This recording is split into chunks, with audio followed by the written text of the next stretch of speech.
नारायणं नमस्कृत्य नरं चैव नरोत्तमं देवीं सरस्वतीं व्यासं ततो जयमुदीरयेत्। ॐ नमो भगवते वासुदेवाय। दशमोऽध्याय।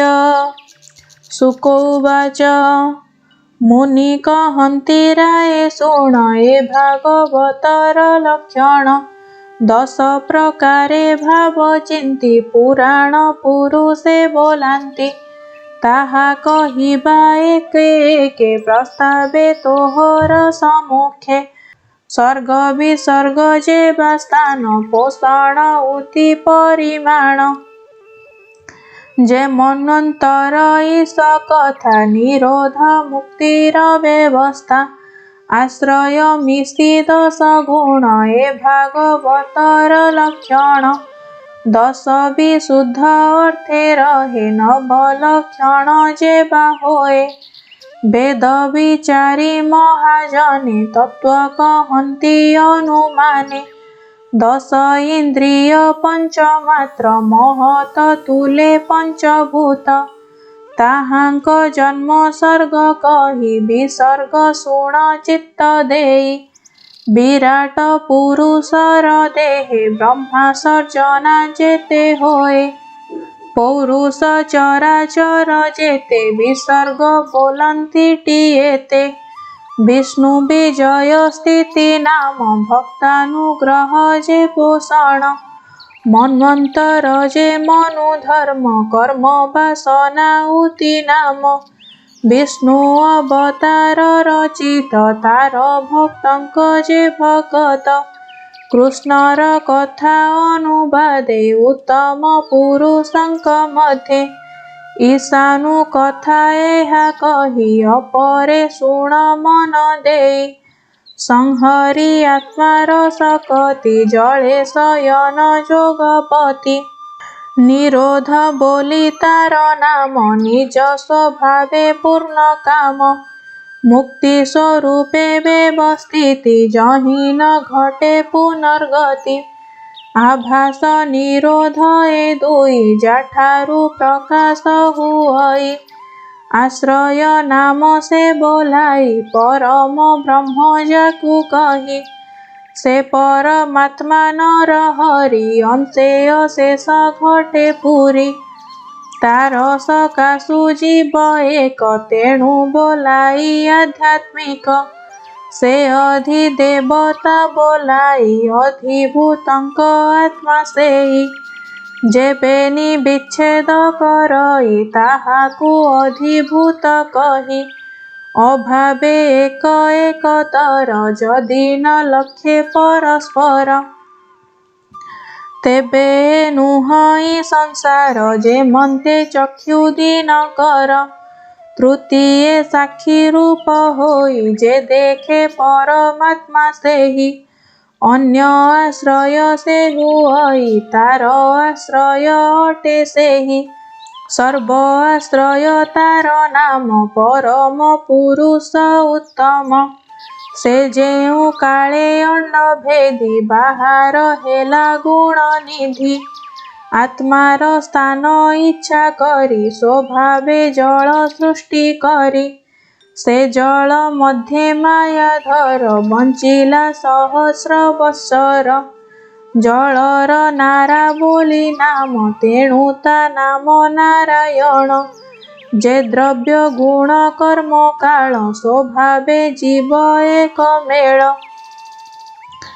जा अनुग्रहे उपजन्ति जार निग्रहे लीन हन्ति जे जोग माया बळे उठी अंशे कल्पई नाना सृष्टि सुवर्णमयता शरीर सचिला त्रिविध प्रकार आधिदैवत आध्यात्मिक आवर आधिभौतिक गुण पौरुष वीर्य बळे यथा त्रिविध भेद कले अंत शरीर आकाशरु परम पुरुष चेष्टारु स्वभावे ओजसः बल जात होइले अनर्गल ए ତିନି ଭାବୁ ପ୍ରାଣ ଜାତ ଦଶ ପ୍ରାଣଙ୍କ ମୂଳ ନାଥ।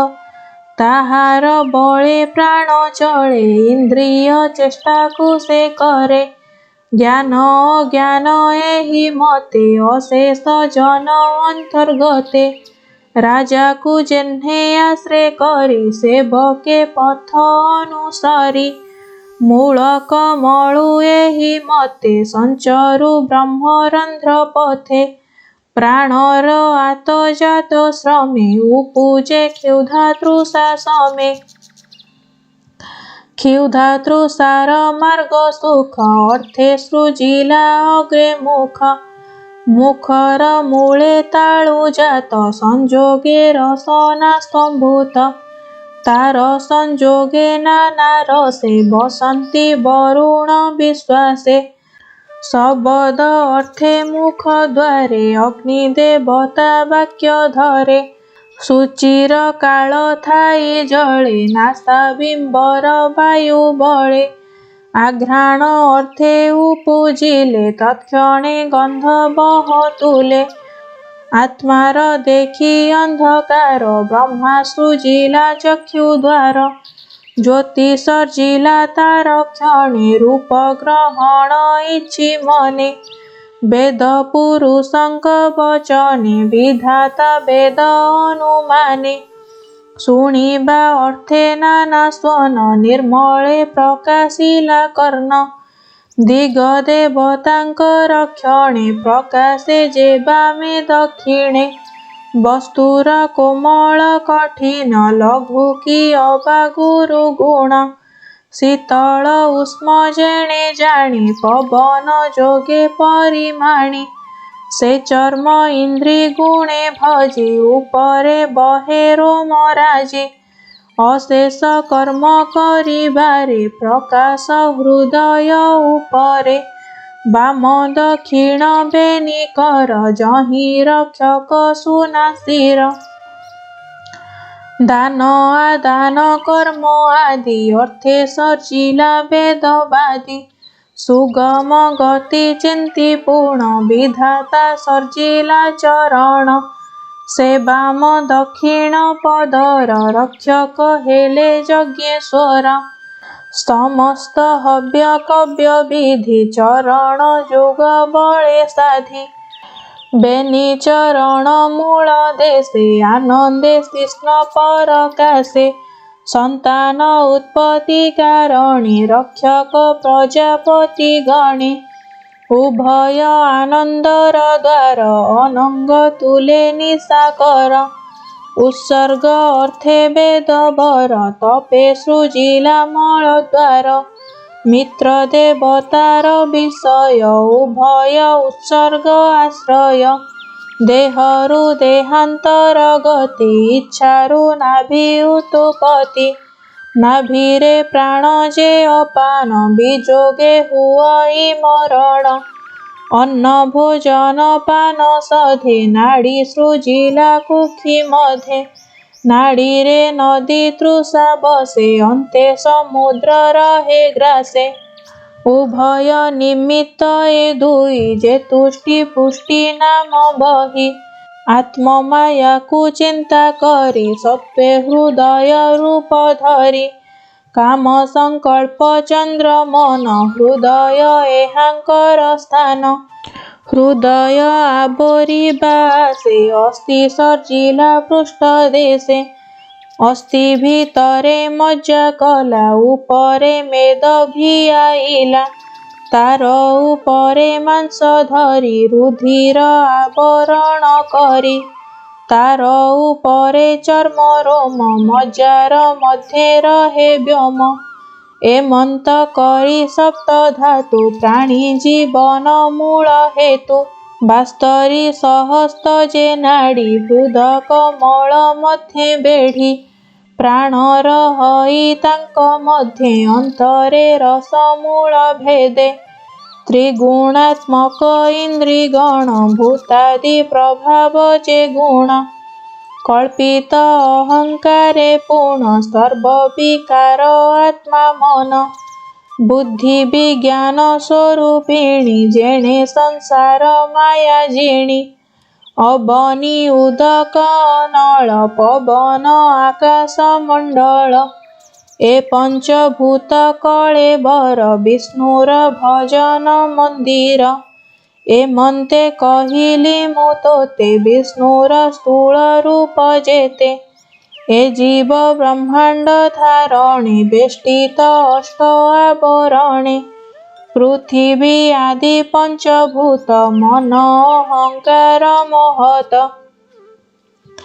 ए अष्ट गुणे आवरण एमंते ब्रह्मांड घटण ए स्थूल रूप जे ताहार एहा उपरे सूक्ष्मतर से निर्विकार निरंजन अनादि मध्यम निधन से शून्य मध्ये निराकार मन वचन अगोचर ए स्थूल सूक्ष्म रूप धरी खेलई आत्म माया करी पंडिते न मानन्ति एहा सृष्टि संकल्प विष्णु माया वाच्यवाचक रूप धरी से ब्रह्म रूपी अवतरी से रूप नाम क्रिया धातु अकर्मा होई कर्म हेतु सर्व संकल्प क्रिया अर्थे सुण कहिबा आर जेते आत्मा को भिन्न भिन्न करी से प्रजापति रूप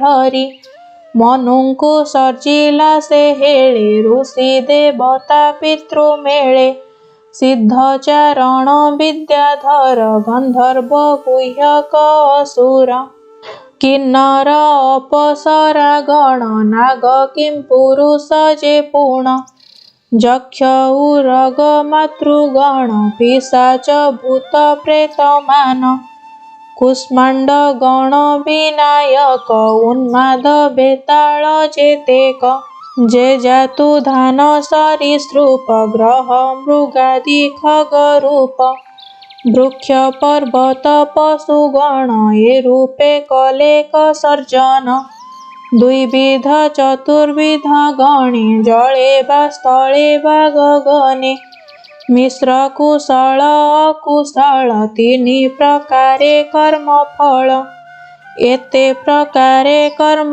गति आत्मार बळे से सर्जन्ति गुण प्रभेदे तीनि लोक देव असुर नर लोक सत्वगुणरु देव होई मनुष्य रजगुण बहि तम गुणरु अधोगति पापिष्टे जहि विश्रामन्ति से तीनि लोके तीनि गति भावे सृजिला प्रजापति से गुण चित्र प्राय होई स्वभावे भिन्न भिन्न देहि एक आरके न गणिले निश्चले रही न पारिले ता देखी प्रभु नर हरि तत्क्षणे धर्म रूप धरी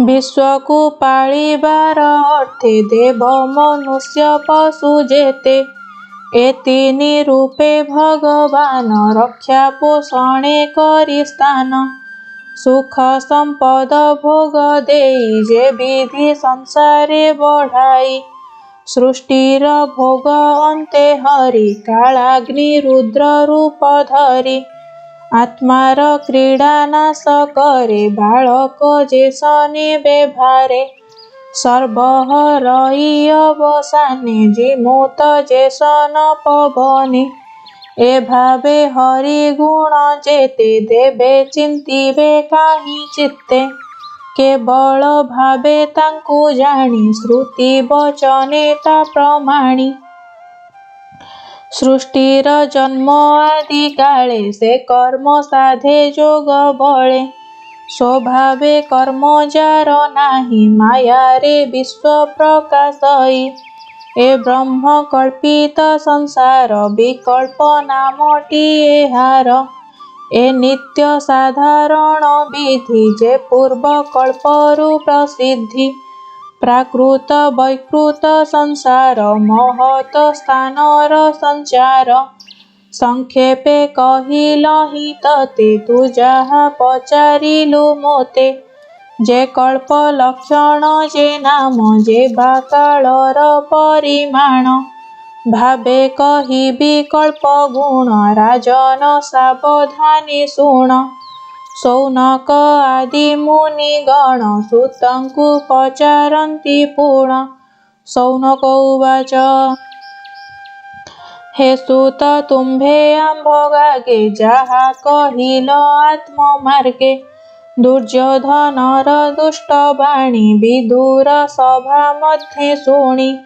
କୁଟୁମ୍ବ ଆଶା ଦୂର କରି ତୀର୍ଥ ସେବନ ମନେ ଧରି। ପୃଥିବୀ କଲା ପର୍ଯ୍ୟଟନ ବୁଲି ପର୍ବତ ଘୋର ବନ। କୈବଲ୍ୟ ଲାଭେ ଇଚ୍ଛା କଲା ଅନେକ ତୀର୍ଥ ସେ ଭ୍ରମିଲା। ମୈତ୍ରେୟ ମୁନି ସଙ୍ଗେ ତାର କାହିଁ ହୋଇଲା ଏକ ସ୍ୱର।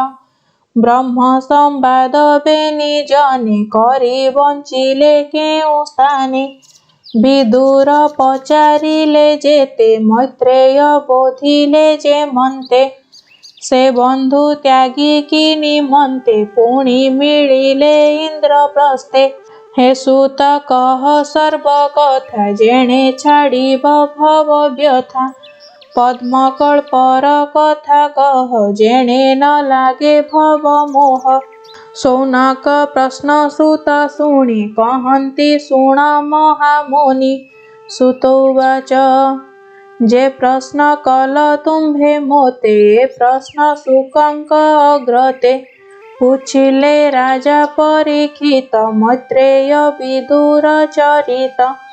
ପରୀକ୍ଷ ବାକ୍ୟ ଚିତ୍ତେ ଘେନି ଯାହା କହିଲେ ଶୁକ ମୁନି। ସେ ପ୍ରଶ୍ନ ଅନୁସାରେ ଯେତେ ଶୁଣ କହିବା ଭାଗବତେ।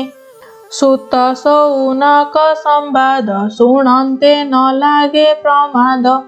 ଦ୍ୱିତୀୟ ସ୍କନ୍ଧେ ଭାଗବତ ଅମୃତ ରସମୟ ଗୀତ। ସୁଜନ ଜନଙ୍କର ହିତ କହିଲା ଦାସ ଜଗନ୍ନାଥ। ଇତି ଶ୍ରୀମଦ୍ଭାଗବତେ ମହାପୁରାଣେ ଦ୍ୱିତୀୟ ସ୍କନ୍ଧେ ଅଷ୍ଟାଦଶ ସାହସ୍ର୍ୟାଂ ସଂହିତାୟାଂ ପୁରୁଷ ସଂସ୍ଥାନୁବର୍ଣ୍ଣଂ ନାମ ଦଶମୋଧ୍ୟାୟ।